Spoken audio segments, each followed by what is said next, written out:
நடிகர் விஜயகாந்த் பிறந்தநாள் விழா தஞ்சைக்கு நேரில் வந்து அசைவ உணவு விருந்தளித்த விஜயகாந்த்.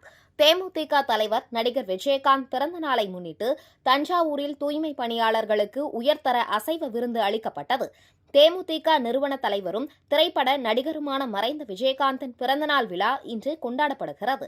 இதையடுத்து தஞ்சாவூரில் உள்ள தொண்டு நிறுவனம் சார்பில் தூய்மை பணியாளர்களின் பணியை பாராட்டி விஜயகாந்த் போல் தோற்றமளிக்கும் கணேஷ் என்பவரை அழைத்து தூய்மை பணியாளர்களுக்கு ரொக்க பரிசு, பட்டுப்புடவை ஆகியவற்றை வழங்கினர்.